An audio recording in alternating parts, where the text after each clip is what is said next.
امریکہ اور ایران کے مابین ثالثی کا سلسلہ ایک مرتبہ پھر تیز ہو گیا ہے۔ فیلڈ مارشل سید عاصم منیر پاکستان سے چلے ایران پہنچ گئے، وہاں پہ ان کی ملاقاتیں ہو رہی ہیں۔ یہ 2 مین پروجیکٹ ہے، صرف 2 بندوں کا اس حوالے سے کردار ہے اور یہ دونوں پاکستانی ہیں، فیلڈ مارشل عاصم منیر اور محسن نقوی۔ تیسرا بندہ ان میں کوئی بھی شامل نہیں ہے۔ پہلے جس طرح سے امریکہ اور ایران کے مابین مذاکرات ہوئے، پاکستان میں جس طرح سے امریکہ کو راضی کیا گیا، ایران کو راضی کیا گیا، یہ 2 لوگ ہی اس میں آگے تھے۔ شہباز شریف بہرحال ان کے ساتھ معاون کے طور پر کام ضرور کر رہے تھے۔ امریکہ کے ساتھ ٹرمپ کے ساتھ رابطے رہے ہیں تو فیلڈ مارشل صاحب کے رہے ہیں، ایران کے ساتھ رابطے رہے ہیں تو پھر ان کے محسن نقوی صاحب کے رہے ہیں۔ محسن نقوی صاحب مسلکن شیعہ ہیں اور ان کی بات وہاں پہ سنی جاتی ہے، مانی جاتی ہے، کیونکہ ایران والے بھی شیعہ ہیں اور وہ ایک دوسرے کی یہ مسلک والے بڑی قدر کرتے ہیں۔ بلکہ یہ ہوتا ہے کہ مسلک کے حوالے سے ایک دوسرے کے لیے اچھے جذبات ہوتے ہیں، اچھی رائے ہوتی ہے اور ایک دوسرے کی بات مانی جاتی ہے۔ یہ آپ کو بتایا کہ 2 مین پروجیکٹ ہے یا 2 مین شو ہے، 2 بندوں کا یہ شو ہے، 2 بندوں کا یہ منصوبہ ہے جس کو آگے لے کے چل رہے ہیں۔ محسن نقوی صاحب پہلے بھی ایران کے دورے پر گئے تھے، 2-4 روز کا ان کا وہ دورہ تھا، اس کے بعد پاکستان آئے، 2-3 دن پاکستان میں رہے، اس کے بعد 3-4 روز ہوئے ہیں دوبارہ سے ایران چلے گئے اور ان کے وہاں موجودگی کے دوران فیلڈ مارشل صاحب بھی ایران میں چلے گئے۔ وہاں پہ فیلڈ مارشل صاحب کی ملاقاتیں اعلیٰ قیادت کے ساتھ ہو رہی ہیں۔ یہ بھی کہا جا رہا ہے کہ مجتبیٰ خامنہئی صاحب کے ساتھ بھی ان کی ملاقات ہو چکی ہے، قالیباف صاحب کے ساتھ بھی ملاقات ہو چکی ہے اور یہ بھی بتایا گیا ہے کہ ان کے ساتھ ملاقات کے لیے قالیباف کی سربراہی میں مذاکراتی وفد بھی ترتیب دے دیا گیا ہے۔ ادھر امریکہ میں بھی اس حوالے سے حوصلہ افزا خبریں آ رہی ہیں۔ ٹرمپ صاحب کی طرف سے پوری توجہ اسی طرف ہے کہ کسی نہ کسی طریقے سے معاہدہ ہو جائے۔ ادھر ہمارے فیلڈ مارشل صاحب ایران گئے ہیں اور ہمارے جو وزیر اعظم ہیں شہباز شریف صاحب ہیں، جو ان کا اس سال سے کے ساتھ کوئی گہرا تعلق نہیں ہے، بہرحال وہ پاکستان کے وزیر اعظم ہیں، گو کے فارم 47 والے وزیر اعظم ہیں، وزیر اعظم تو بہرحال ہیں، وہ چین چلے گئے ہیں۔ اس سے پہلے بھی جس طرح سے فیلڈ مارشل صاحب ایران گئے تھے، جس طرح سے ان کی ملاقاتیں ہو رہی تھی، کئی ملکوں کے دورے پر وہ گئے، قطر کے دورے پر گئے اور اس موقع پر شہباز شریف صاحب کو سعودی عرب بھیج دیا گیا تھا۔ اب فیلڈ مارشل صاحب ایران گئے ہیں اور شہباز شریف صاحب کو چین بھیج دیا گیا ہے۔ بہرحال وہاں پہ جا کے شہباز شریف صاحب بھی یقینی طور پر کچھ نہ کچھ کردار تو اس حوالے سے بھی ادا کر رہے ہوں گے۔ امریکہ اور ایران کے مابین ثالثی کے حوالے سے ادھر امریکہ میں بھی اس حوالے سے مثبت اشارے سامنے آنا شروع ہو گئے ہیں۔ ٹرمپ صاحب بھی تیار بیٹھے ہوئے ہیں کہ معاہدہ ہو جائے، اس حوالے سے ان کی تجاویز ایران کو اور ایران کی تجاویز امریکہ کو پاکستان کے توسط سے پہنچائی گئی ہیں۔ ادھر ٹرمپ صاحب اس معاملے میں کتنے زیادہ سنجیدہ ہیں، کتنے زیادہ سیریس ہے، کتنی زیادہ دلچسپی لے رہے ہیں، اس کا اندازہ کیا جا سکتا ہے کہ اپنے بیٹے کی شادی میں وہ شرکت نہیں کر رہے، دوسرے شہر میں جو ہونے جا رہی تھی، بہاماس جزیرہ ہے، وہاں پہ ان کے بیٹے کی شادی ہونی تھی، لیکن وہاں پہ ٹرمپ صاحب نہیں گئے، بلکہ انہوں نے کہا کہ میرا ملک میرے لیے زیادہ اہم ہے، میں شادی میں شرکت نہیں کروں گا۔ گو کہ ڈونلڈ ٹرمپ کی یہ دوسری شادی ہے، بہرحال شادی پہلی ہے دوسری ہے، والدین شادیوں میں شریک ہوتے ہیں، لیکن ٹرمپ کی طرف سے کہا گیا کہ مجھے قومی معاملات کو دیکھنا ہے۔ اس سے اندازہ کیا جا سکتا ہے کہ ٹرمپ صاحب کتنے زیادہ اس معاملے میں سیریس ہیں، کتنے زیادہ دلچسپی لے رہے ہیں، کیونکہ ادھر فیلڈ مارشل صاحب ایران میں ملاقاتیں کر رہے ہیں، ادھر ٹرمپ صاحب اپنے ساتھیوں کے ساتھ ملاقاتیں کر رہے ہیں، لیکن ان کے لیے ایک اور دھچکا ہے، یہ ہے تلسی گیبٹ، ان کی طرف سے استعفیٰ دے دیا گیا ہے، ان سے استعفیٰ لیا گیا ہے یا پھر انہوں نے استعفیٰ دیا ہے۔ وہ انٹیلیجنس کی سربراہ ہے، انٹیلیجنس کی ڈائریکٹر ہیں، پاکستان کی طرح انٹیلیجنس کی ڈائریکٹر نہیں ہے۔ پاکستان میں ISI ایک ایجنسی ہے، اس کے جو ہیڈ ہوتے ہیں ان کی بھی بڑی اہمیت ہوتی ہے۔ انڈیا میں رہا ہے، اس کے جو ہیڈ ہیں اس کی بھی پاکستان کے ISI کے ہیڈ کی طرح بڑی اہمیت ہے، لیکن وہاں پہ ان کی کہیں زیادہ اہمیت ہے، کیونکہ ان کے اندر تو جیسا کہ رہا ہے اور پاکستان میں ISI ہے، ایک ایجنسی ہے، اس کے ہیڈ کے نیچے وہاں پہ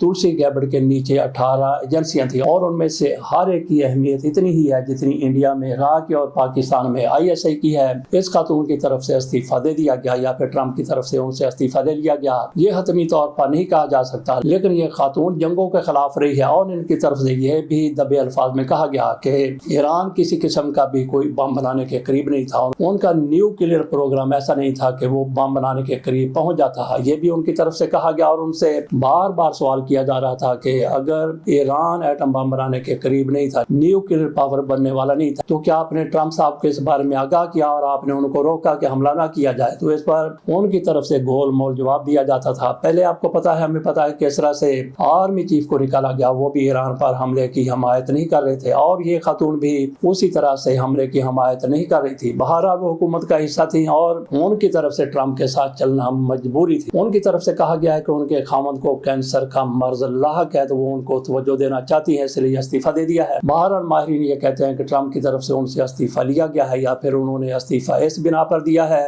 کہ وہ ٹرمپ کے ساتھ جو کچھ بھی ان کی طرف سے ایران پر حملے کے حوالے سے کیا گیا اس سے وہ متفق نہیں تھی۔ اب پاکستان کی بات کر لیتے ہیں۔ بشرا بی بی کے اچانک سے کل جمعے کا دن تھا، جمعے کے روز ان کی ملاقات کروا دی گئی، ان کی بیٹی کے ساتھ اور ان کی بھاوج کے ساتھ ملاقات کروائی گئی ہے۔ حالانکہ ملاقات منگل کے دن ہوا کرتی ہے، منگل کو تو نہیں ملاقات کروائی گئی، لیکن کل ملاقات اچانک سے کروا دی گئی۔ کہا جاتا ہے کہ 1.5 گھنٹے کی یہ ملاقات تھی، جس میں انہوں نے بشرا کی صحت کے حوالے سے پوچھا، باقی دیگر معاملات بھی وہاں پہ ڈسکس ہوئے ہوں گے، لیکن اگر وہاں پہ کوئی بات نہیں ہوئی تو عمران خان کے حوالے سے کوئی بات نہیں ہوئی۔ وہ کس طرح سے کہا جا سکتا ہے؟ کیونکہ انصار عباسی صاحب کی طرف سے کہا گیا تھا کہ ان سے ضمانت لے لی گئی ہے کہ آپ عمران خان کے حوالے سے کوئی بات نہیں کریں گے، اور باہر آ کے تو بالکل عمران خان کا نام بھی نہیں لیں گے۔ بشرا بی بی کے خاندان کی طرف سے کہا گیا کہ بالکل ایسا ہی کیا جائے گا۔ جب ان کی طرف سے یہ یقین دہانی کروا دی گئی تو ان کی ملاقات کروا دی گئی، تو عمران خان کی بہنوں کے ساتھ کیا ان کی ملاقات ہوگی؟ لگتا ہے کہ کل یا پرسوں ان کی ملاقات بھی کروا دی جائے گی، جیسا کہ یہ بھی کہا گیا ہے، یقین کے ساتھ کہا گیا ہے کہ عمران خان کی بہنوں کی عید کے موقع پر ان کے ساتھ ملاقات کروا دی جائے گی۔ یہ ایک اچھے اشارے آ رہے ہیں، اور یہ بھی کہا جا رہا ہے کہ تحریک انصاف اور حکومت کے مابین بھی جس طرح سے پہلے اختلافات تھے اس میں کافی حد تک کمی آئی ہے۔ اگر اس میں کمی آئی ہے تو عمران خان تک بھی یہ معاملات پہنچتے ہوں گے۔ عمران خان بھی کیا اختلافات کو اسی طرح سے کم کرنا چاہتے ہیں؟ ان کی طرف سے 2 بندوں کو کہا گیا ہے کہ وہ دونوں کا تعلق پی ٹی آئی سے نہیں ہے، ان کو دوسری پارٹیوں سے لا کے ایک کو قومی اسمبلی میں اور دوسرے کو سینٹ میں ہیڈ بنایا گیا، اپوزیشن کا سربراہ بنایا گیا۔ اچکزئی صاحب ہیں اور دوسرے علامہ راجہ ناصر عباس ہیں، اور عمران خان نے کہا کہ وہ جو بھی فیصلہ کریں گے میرے لیے قابل قبول ہوگا، اور وہی پارٹی کے فیصلے کریں گے، پارلیمنٹ کے اندر بھی پارلیمنٹ کے باہر بھی۔ تو ہو سکتا ہے کہ ان کی طرف سے جس طرح سے عمران خان نے ان کو پوری چھٹی دے دی ہے، فری ہینڈ دے دیا ہے، انہوں نے معاملات کو آگے بڑھایا اور عمران خان کے لیے کوئی ریلیف کی راہ نکل رہی ہو۔ شیر افضل مروت جس طرح سے عمران خان کے خلاف کھول کر سامنے آ گیا، ایک تو ان کی طرف سے کہا گیا کہ یہ فرد واحد ہیں، آمر ہیں، دوسرا ان کی طرف سے کہا گیا کہ یہ نااہل ہیں، اور ان کی طرف سے جو علی امین گنا پور کو نکالنے کا فیصلہ کیا گیا، ان سے جو استعفیٰ دیا گیا وہ بالکل غیر قانونی تھا، اور وہ پیٹیشن لے کر آئینی عدالت میں چلے گئے۔ اس پر بڑا شور شرابہ اور اس پر بڑے رد عمل آ رہا ہے، ان کے حق میں بھی رد عمل آ رہا ہے، ان کے خلاف بھی رد عمل آ رہا ہے۔ تو حیران کن بات یہ ہے کہ پی ٹی آئی کے اندر بھی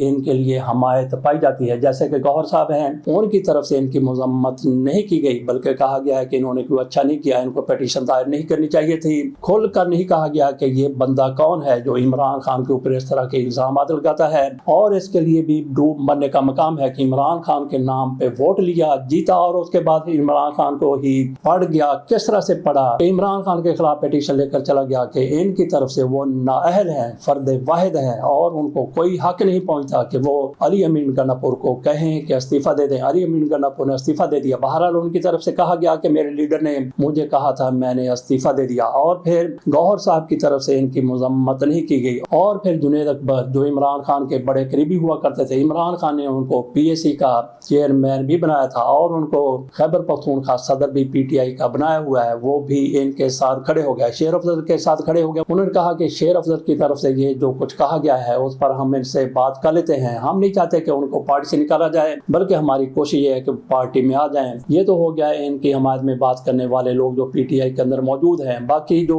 ٹاؤٹ مافیا انہوں نے تو ان کی حمایت کرنی ہے، وہ تو وہی بات کریں گے جو ان کو سوٹ کرے گی، جو رجیم کو سوٹ کرے گی۔ یہاں پہ فیصل کریم کنڈی جو گورنر ہیں، ان کی طرف سے شدید رد عمل کا اظہار کیا کہ انہوں نے کہا کہ یہ بندہ کون ہوتا ہے کہ ایسی پیٹیشن لے کے جائے، یہ صوبے کا معاملہ ہے۔ جس طرح سے ایم پی ایز نے ان پر اعتماد کا اظہار کر دیا، آفریدی صاحب پر اعتماد کا اظہار کر دیا، یہ کون ہوتا ہے کہ ان کو ہٹایا جائے اور علی امین گنا پور کو لایا جائے۔ کنڈی صاحب کو ویسے یہ بھی تو تحفظات ہیں کہ جس طرح سے ان کا ایک ہی علاقے سے تعلق ہے، جس علاقے سے یہ الیکشن لڑتے ہیں وہیں سے گنا پور بھی الیکشن لڑتے ہیں، اور ان کو وہ مات دے جاتے ہیں، یہ غصہ بھی ان کا اپنی جگہ پر ہو سکتا ہے۔ بہرحال انہوں نے کہا کہ یہ شیر افضل ان کو وہ بلی ہے جس کو چھچڑوں کے خواب آتے ہیں، اس طرح سے انہوں نے ان پر تنقید کی ہے۔ تو ناظرین، یہاں پہ ہم اپنی رائے کا یہ بھی اظہار